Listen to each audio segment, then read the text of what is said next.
Winter is the perfect time to start planning your garden, but before that, it's good to get organized. By this time of the year, things start getting a little crazy. I have seeds everywhere. I start them with them organized in a binder like this. That's how I like to do my seeds, so I can see them. And then through the year, they start getting into little containers and just a bunch of seed packs everywhere because I'm going over things. And then I have a bag with a bunch of stuff that I have to put away with bigger seeds in Ziploc bags and dried stuff. And I also have another section in my garage with dried seeds that I collected from my own garden that I have to deal with too. But before I do all of that, the first step is to get organized. And I think this is something that happens with many of us gardeners. We have little seed saved packs everywhere and new packs that we get through the year. We go to seed swaps and all of that. So before we start planning, we gotta kind of take a look at what we have. And I'm also gonna go over my favorite method of figuring out when to start these seeds indoors using a calendar. That's very easy. And at the end, we're going to talk about seed starting indoor setup and how can you start seeds in the winter. So first things first, inventory. Look at all of your seeds before you start ordering seeds for the new season or even figuring out what seeds you're going to start. And I'm not gonna do all of this with you guys now because it's gonna take me too long, but my favorite way to get organized is to have a binder. As I showed, I have one for vegetables and one for flowers. I need to order some more sheets because the ones that I have are already full and I have a lot more seeds to put in there. I need to see how many seeds I have before I put the order in. That's why I'm doing this. And the reason why I like this is because it's a quick reference, and as I said before, I like to see my seeds. Many other gardeners or YouTubers or farmers, they show that the preferred method of organizing is on a photo binder, a plastic one with little boxes, which that's cool. I just never got to get that. But the problem with that is, which I've learned from some other friends I've seen them doing too, it's that if you organize by variety, so you say lettuce, there's all the lettuce in there, you gotta open and look at all of your seeds to find the one that you want. And I don't know, it's not the way my brain kind of works. I prefer to do this, but if that works for you, that's great. I like to organize them by the time that I have to start them in the garden. So for instance, for my vegetables, the first thing I always start every year is my lettuce. This might be changing this year because we moved to a place with more space and I'm going to try to grow onions for the first time, but I don't have any experience with that, so I'm just going to talk about the things that I know. So we're going to start with lettuce here, but if I was going to put those onion seeds in there, once I order them, they would start being the beginning. And I will try to put first ones for cool season and warm season. So I usually start with my greens, and then a couple weeks later, I do my brassicas. So that's what's behind there, which is broccoli, cauliflower, cabbage, all of that stuff. Hope you guys are seeing. And then root vegetables go after my brassicas usually, because I start them a little later because these have to be direct sown, so they go a little bit later than the ones that I start inside. And then there's all that random stuff like there's celery. And then I start with the herbs, which I usually start before my vegetables. And after that I do my warm season vegetables like tomatoes and peppers and eggplants and squash, corn, zucchini, all that. So this is my favorite way to plan and store my seeds. If you're concerned about this getting wet or anything like that, you can just put it inside of a plastic box. I have a big one that I keep under my bed. I don't have it with me right now. There's a big rectangular one that you just put it in there with a lid, the storage box, and that's it. You solve that problem too. I keep it in my bedroom so nothing really gets in there. But let's say I was living in the garage, in the basement. I know some people might have some mice problems in the garage. So keeping it inside a closed container that is resistant is a good idea too. So this is what I have for my flowers. I like to also make a little chart of things that I'm growing. This was actually after planning. So this is the second step. After I plan what I'm gonna grow, I kind of print something to kind of have an idea of what colors are gonna go where in the garden. But I organize my flowers the exact same way. So these are the first flowers that I usually start. Those are cool season flowers, which is the first thing that I start in the garden too, and I'm about to start them very soon. And then after all the cool season, in kind of order, which I have already organized through the years of weeks. So let's say snapdragons, usually it says in the pack to start 12 weeks before last frost. So those are one of the first ones that I have in here, and I know they're a little bit slow because I grew them before, but other things like calendula, they germinate very fast, so that can be a little bit later, and then it moves on to my warm season. Same thing.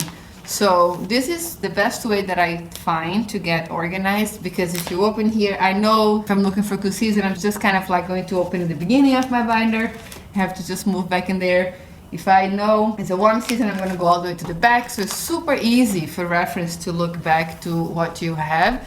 So I love to store my seeds like this. Obviously my collection is growing every year. I have a box here with a bunch of seeds too, and I have a lot of people also gifting me seeds, so I just have so much that I have to really get to. I am eager to start getting organized and seeing what I have before I even place any seed order, because I might not even need to place any. I might have everything that I need already. That's my first tip for you guys too. Always take inventory. Always look through your seeds before you place a new seed order, so you avoid getting to a mess like I am right now. I do that every year, but I still end up getting lots of seeds, so I have to learn from my own lesson and try to not buy so much in the future years. I'm getting better with time. So, and after you get that sorted out, you get organized, you look at the dates of your seeds. If they're very old, many people say that you can only use them for 1 or 2 years and then they lose their germination rate. So that's kind of true, but not true. And they start decreasing or declining.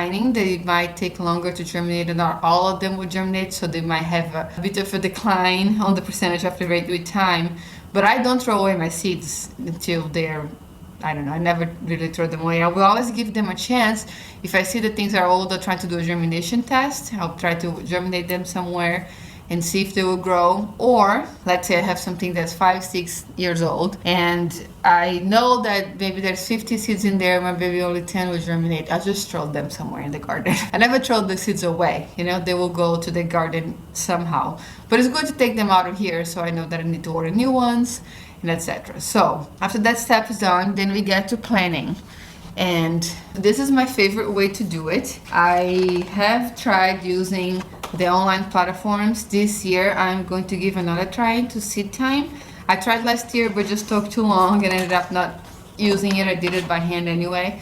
But I think doing by hand first is really a great step to just get your mind organized, and having such a visual thing makes it so much easier for you to understand. So the first thing you have to do if you're planning with a calendar, you just have to write your last frost date on the spring. That's the most important date for garden planning, seed starting in the beginning of the year anyway, because that's going to determine how early you have to start your seeds before that. So some things like snapdragons, I said, needs to be started 12 weeks before your last frost date. So that's a long time. So that's why I like to do this very early in the year. So I'm gonna move all the way to my last frost date here. I have moved, I'm in a new location, and I am gardening for the first time in this place, so I have not experienced a spring in here.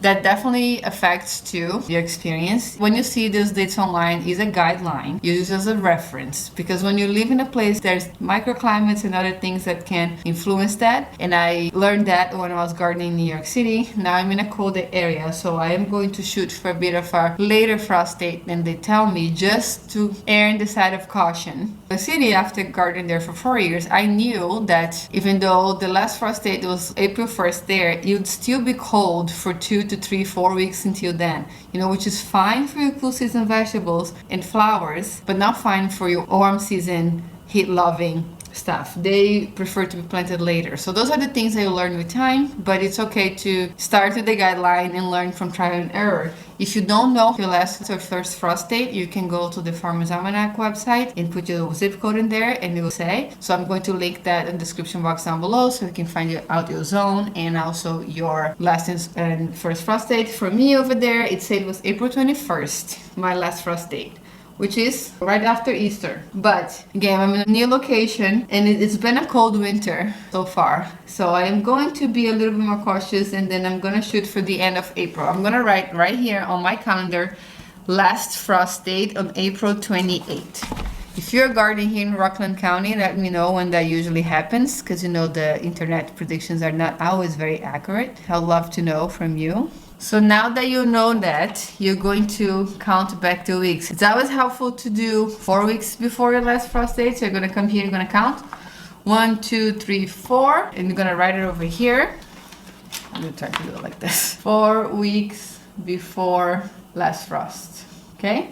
So that's 4 weeks. And then you're gonna count 6 weeks. So that was 4, 5, 6. So then you right here again, 6 weeks before your last frost date. The reason why you do that, it's because different plants need to be started at different times. Some things, like your tomatoes, will say start 6 to 8 weeks before your last frost date. So, or something that's very fast, like squash. Squash germinates super fast. So in 2 weeks, you can probably plant and put it out. So it's useful to put all these dates in the calendar already. And then when you look through your seeds, you can just write in there. Then we're going to write again 8 weeks, all Sundays. That's great. So I will be able to do lots of seed start on the weekend. So there you go. And then 9, 10 weeks is also a good one for you to know, because some plants are also 10 weeks. If you want to see it, you can literally just go to the back of the seed pack. I'm just getting a random one from Johnny's. They're great. They always have that information in the back of their pack. This one is a squash, so it's a warm season vegetable, so it's going to be a little bit later in the season. And it would say transplant. Start seeds indoors in potted cells in containers 2 to 3 weeks before transplanting. Let's get something else. Oh, peppers. Peppers is great because peppers take forever to grow. So like peppers. This one is Baker Creek, but it says here in the back. Start indoors in a bright light at 8 to 12 weeks before last frost date. So 12 weeks is about now. You could start your peppers very early. And that's what I did with my peppers first year. I started them in January. I don't do that anymore. But you have to learn your own region, so it's just a good guideline for you to try and see if that works for you or not. So the first year you always try depending on the seed pack. And then that was 10 weeks, and then 12 weeks would be here and the other Sunday. I'm gonna put it on this side this time, which would be January 26th. That's 12 weeks. And very few things would require 14 weeks, but if you want to write that now, also go for it. I'm going to, because I know I'm growing some things that take a long time to grow, so I'm going to do that. And that's it. You have your calendar all planned with your dates. So now, the next step, you have your seeds organized, you have your dates, you're going to go through your seeds, and you're going to write here the name of the thing. So let's say 12 weeks. Here, I'm going to do peppers. I'm going to do snapdragons, I know it's 12 weeks, and I'm going to do some cool season flowers. That will depend on the zone that you are in. Like this, we are here in zone 6B. I was before in zone 7B, so I started things much earlier. I started my cool flowers last year when I was in New York City on January 2nd. This year I'm going to start 4 weeks after that. But if you're in zone 2 or 4, then you might only start things in February or March. That will depend on the zone that you are in. But then if you have this paper trail here, that makes it much easier for you to plan. So that's when I would, for instance, go into a spreadsheet or get a pad like this. And then after I put all my seeds in there and write in the calendar, I'll just put it in a paper, because then it's hard for me to always be looking back at the calendar. And then I'm going to explain to you my process of choosing what I'm going to grow. So the first thing, let's keep more focused on vegetables for this video. I think about the things that I like to eat. And because I have been gardening for a few years, I also think about the things that tend to do well, even though I'm in a different garden right now, but let's say plants that I understand how to care or had an easier time growing, and things that I just can't grow to save my life. Few things I'm not gonna try again because it's like, oh, it's too hard, or I find out that I don't really eat that and it's just like a waste of space on my garden. So all of these things go in my head. But if you are a beginner, the first thing you do is to think about the things you like to eat.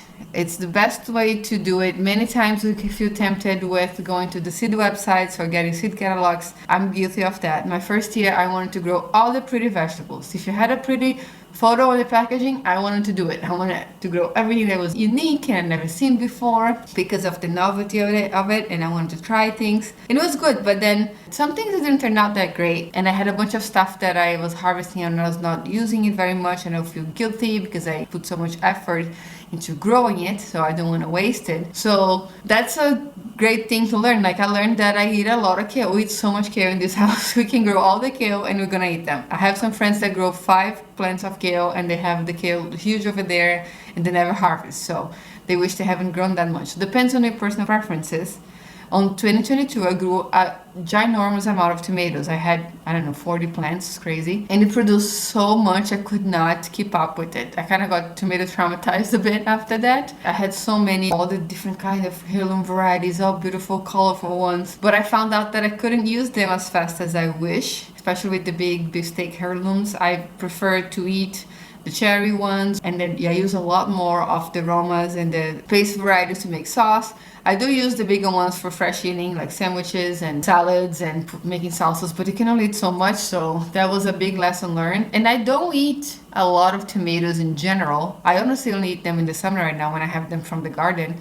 But I do like to eat a lot of broccoli, for instance, through the year, or cabbage, or kale, like I said, cauliflower. I love the brassicas. I can't grow them year round, but I will try to grow more this year because I tend to buy them more at the store. I also love squash. I never had good luck growing squash myself because of pests in the previous gardens. So I'm excited to try it again here, and hopefully I have better luck, but that's something that I also like to grow a lot of. So just think of the things that you usually go to the supermarket and eat a lot. Maybe you want to try something different. That's okay too. Maybe if you had your own homegrown tomatoes and you don't like tomatoes very much, but you're trying your own homegrown tomatoes and taste so much better, and now you like them. So it's a balance. But number one rule of thumb that I always tell people if they ask me is grow what you like to eat. Don't grow a lot of lettuce if you barely eat salads. It's tempting to just buy by the variety of the traits or something, but think of things that you like to eat. I also have to admit that I started eating a lot more vegetables once I started gardening. I have always liked vegetables. I was never a picky eater. But after I started gardening, I have a lot more vegetables in my plate because I think they taste better. It's so rewarding to grow it yourself, and it just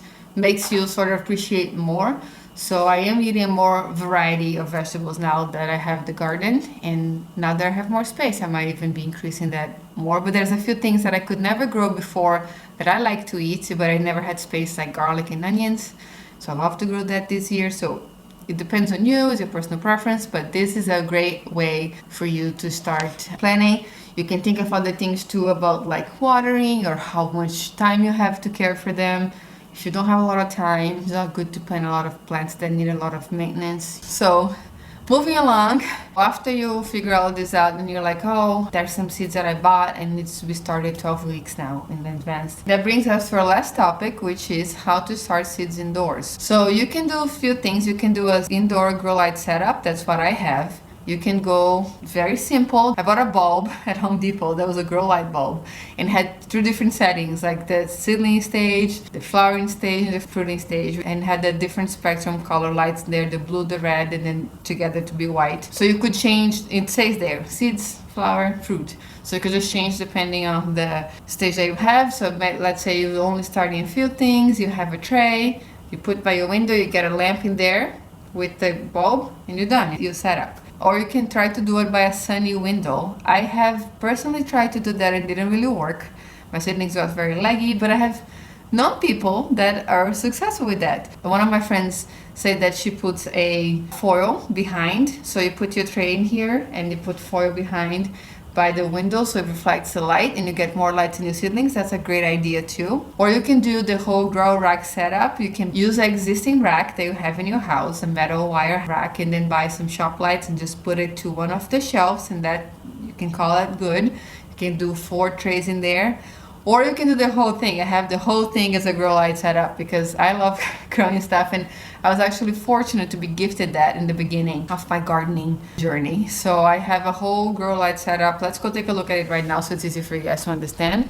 So I have it in this little back laundry room area. I have some shelves that are closer here because seedlings need light very close in order to be nice and sturdy like this and not get leggy. If I had those first ones in this shelf over here that's much farther, they will very likely stretch up trying to reach for the light. So I always do my seeds starting in the first ones.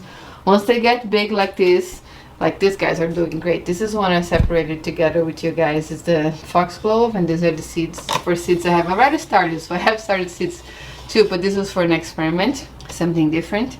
And once they all germinate and get to this stage, I'm waiting for those to catch up. Then I'll move those here, turn this light on, and then I can start a new batch up there. So these are just seeds that I separated. I was doing a germination experiment. I thought the seeds are too old and threw them in a little container, and they all germinated. So I potted them here so they all get a better chance to grow. And unfortunately, I'm having some fungus gnats problem, so that's why you see these yellow sticky traps in here. But I like to put them very early, as soon as I see the first one, so it doesn't become a problem in my grow room. while I'm trying to grow things through the winter. But this is a good example of a rack too. I also keep my stuff below there that I'm going to use through the season. So I have some of my seed trays in here. Down here, I have some milk jugs that I'm saving because I'm going to do the winter sowing method. And then I also like to upcycle things, so I will use things like this plastic egg cartons if I run out of my regular seed tray stuff. So I just collect this through the year and leave it in here. Those are a lot of pots that needs to be washed and rewashed, so I can transplant bigger plants into that too. And that's it. So that's my grow light setup. It is a metal wire rack, and it has lights on each shelf. There's about 5 lights. Those are shop lights. I can put the link to this in the description box below if you want to see this. So those are very strong LED lights. I think this is like 5,000 lumens, so it's very strong, even though, you know, it's a little bit far still. Some people would even put their seedlings like an inch closer. My lights are so strong that even if they germinate to this distance, they still get nice and, I don't know how to say, stockier. They don't get leggy. You know, they start developing their leaves right away once they come up. They don't try to stretch then develop. So they're still very healthy. I have a good luck with this. So I have 5 lights on them. I can show you from the top so you see the difference. I have this in a timer, so I don't have to come here and turn it on and off all the time. This is a tomato that I'm doing an experiment with too. And then here I have them in different switches, and here all of them have their own switch, so I can turn on and off depending on the time that I'm coming. They are all connected to a timer, which is this thing here. It's a Bluetooth timer that goes on my phone, and I can just set a time there. I have it to 12 hours right now, and that's it. So lights, rack. The lights usually come with those wires over there, and then a timer. And that's my setup for the winter. Let me turn on the other light here so it's easy to see, but that's has been working for me for a while. It's always hard to see with the backlights like this, but you guys get the idea. So I'm planning to do a more detailed grow light setup video for this season, but if you're curious to see everything about my grow rack, I have a video that I filmed a few years ago that I can link it up here, so you can watch that next. If you have any questions about anything that I talked about in this video, please let me know in the comment section down below. Thank you so much for watching today, and I'll see you next time.